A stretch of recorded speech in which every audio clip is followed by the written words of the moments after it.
Dear friends, I'm touched by your kindness. I didn't expect so many nice words and offers of help. Your support inspires and encourages the desire to fight. I'm so proud to be part of such a friendly community. A million thanks to each of you.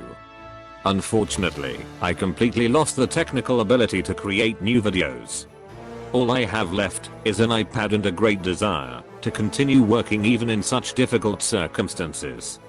I will keep making new videos for as long as I can. Therefore, you will find this video in a not quite familiar technical design. Today we want to wrap up the year of the Phoenix and talk about the best legendary cards leaving standard. Many popular creators have already shared their videos on this topic. But we decided to create something special. For 2 years we have been following the fate of legendary cards with the help of reports from HS Replay, Vicious Syndicate and Metastorm. Based on this data, we determined the average popularity of cards in the metagame. But this time, the popularity of the cards will be more of an additional indicator. The cards in the list will be placed according to their lifespan. The longer a card has been in the metagame, the higher it will be on our list. We think this approach is more objective. But before we start, we want to ask you, can you guess which 3 cards ended up on top? Pause the video and write your guesses, but please don't cheat. To be honest, we didn't manage to guess the leaders on our own list. The results surprised us a lot. Let's jump right into our list. Astromancer Solarian is in 20th place. The lifespan of this card was 73%. On average, the popularity of this card during the time spent in the metagame was almost 3%. On average, only 18% of mages used this tool. This result demonstrates the niche use of the card for a long time, although the maximum popularity of the card at its peak reached over 9%. Over the past 2 years, Mage has finally secured the title of the class with the largest number of random mechanics. And players seem to like this a lot, as the class remains the most popular in the game. The loss of this card will not be a tragedy for Mage, as we have received several cards with a similar effect. In 19th place is Shadow Jeweler Hanar. The card has a slightly longer lifespan but lower average popularity. Secret Rogue remained extremely popular throughout 2 expansions, even reaching 11% popularity. But later, the strategy took a niche place among other rogue archetypes and even completely disappeared from the meta for a while. The main feature of the Year of the Phoenix was the introduction of the Demon Hunter class. Lifesteal Demon Hunter has become one of the main archetypes. The deck played an important role in the meta game during one expansion, but subsequent nerfs significantly weakened this combo strategy, which led to a significant reduction in popularity. Despite this, the archetype has long been extremely popular among pro players. Ticketus has had a significant impact on the metagame over the course of 2 expansions.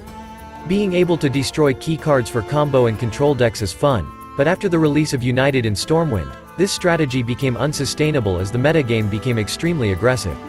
Over the past few months, players have been desperately trying to find a use for it, but the card was on the verge of extinction. Next on the list is Cthulhu, the Shattered.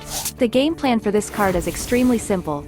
Control the board, heal your face and then in the late game, deal devastating damage to your opponent. This card could have been a contender for the top spot on our list, but over the course of the year, classic control archetypes have been doing poorly. Even though the card was neutral, sometimes the card could not find a place in standard. After the release of the Onyxia's Lair miniset, the card disappeared altogether, as Kazakusan is a much better finisher. In 15th place is Jandy Sparrow, which is the best tool for building a board, and should be auto-included in most mage and rogue strategies. The change in mana cost affected the popularity of the card, while the release of United in Stormwind made the use of the card almost meaningless, since, in the Stormwind metagame, having a board is not a significant advantage. Sociologist Milicia is an extremely strong control card with the ability to generate a board. This will require the fulfillment of a certain condition, but the Soul strategy has fairly good synergy. Despite this, the card did not manage to stay in the metagame for 5 expansion phases, despite the fact that it is available for 2 classes. Next in line is Bulwark of Asinov. This is a great tool for Control Warrior. The only problem is that the archetype has been too niche for the past 2 years. Which, by the way, has become the reason for such a low average popularity. Mindrender Alusha has been a tool that breaks the opponent's late game plan. The card has gone through 2 nerfs. First, the cost was changed, and then the effect was significantly changed. The second nerf rendered the card almost useless. In 11th place is Kargath Bladefist. Another great control tool that had too little impact on the metagame, but was still present in it for almost 2 years. And one more warrior card. Rattlegore made this list only because of our new approach to ranking creation. The card has never had an impressive popularity, but it has almost always occupied a niche place in warrior archetypes. Next on the list is Tenwu of the Red Smoke. The card has good combo potential, allowing you to play cards with Battle Cry multiple times. Players have been trying to find a use for this effect for quite some time. One step up is Moonfang. This is the only card from Dark Moon races that managed to make it to our list.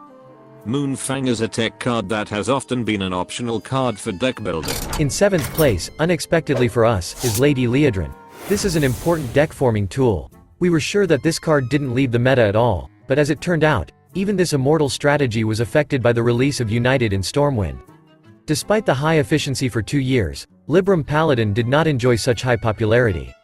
The average popularity of the card was only slightly more than 4%. Despite its strong impact in neutral status, Yasha Raj the Defiler failed to take a more significant place in the metagame.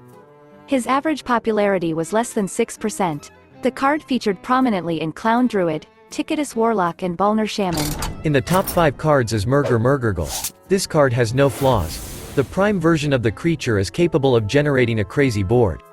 The card is completely universal and does not need a specific synergy to activate the effect. In theory, this should have been enough to auto-include the card in almost all Paladin archetypes, but it was used only in less than half of the decks. It's time to talk about cards that have a 100% lifespan, which means they haven't left the meta game at all. The first card is Lord Baroff.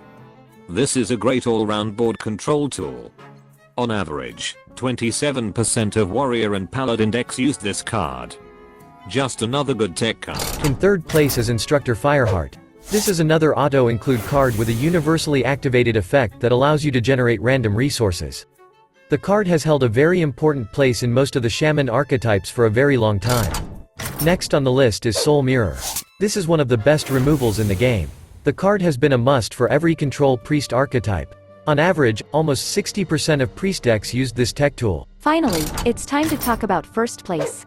We could not even imagine that this card would be so high in our rating. So, the best legendary card of the Year of the Phoenix is Rinling's Rifle.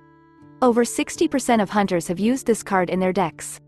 The average popularity of this card was 6.5%. This is the highest indicator that demonstrates such a stable popularity and effectiveness of Aggro Hunter. And that's a bit of a sad fact, since this card doesn't look exciting enough to be this high up. Now it's time for some conclusions. First of all, the Year of the Phoenix brought us a large number of versatile class cards that should have worked well in most archetypes, but they didn't become dominant in deck building. Only 3 cards were used in over 50% of archetypes. And this is actually a good indicator of game health, since it demonstrates a fairly high level of variability in strategies over the past 2 years. Secondly, the neutral legendary cards of the Year of the Phoenix turned out to be significantly weaker than class cards. Only 3 neutral cards made it on our list. Thirdly, over the past year, mechanics that generate wide boards have ceased to be very effective. N'Zoth, God of the Deep in the past could have been extremely popular, but in the last year the card has only 26% lifespan. This brings us to another conclusion. A wide board is no longer a guarantee of victory without additional synergy. Only 4 legendary cards have not left the standard format since the release. We observe such an effect for the first time. Strategies that could potentially be forever green have completely disappeared from the metagame, at least for a while, and some have failed to materialize at all. In our opinion, this indicates the instability of processes in the meta. Our current list is very different from previous years' lists. We say goodbye to these cards without regret, since most of the best legendary cards evoke absolutely no emotion. Of course, most of them are very good tech cards. But I believe emotions are an important part of Hearthstone. Cards that we love very much or even hate with all our hearts become cult characters of the game. In my opinion, the add-ons to the Year of the Phoenix failed to fully create and implement iconic characters. Even the reincarnation of the old gods did not take very prominent places. Remember the lists of the past years that contained Ziliax, Zephyrus the Great, Whizbang the Wonderful, Gen Greymane, Baku, Shutterwalk, Patches the Pirate, Kazakus, Barnes, Heroes of the League of Explorers or the League of Evil. Did characters appear in the last year that have become popular enough to be included in the history of the game? Time will put everything in its place. In any case, the rotation opens up a huge space for completely new heroes and strategies, which is very cool. What do you think about the cards leaving the standard format? Will the meta get better after the rotation? Share your opinion in the comments. That's all for today. Thank you for being with us. Thank you very much for your sponsorship, it helps us to stay afloat in such a difficult time. And special thanks to Chris for his invaluable help. Maybe we'll see you in the next video, good luck.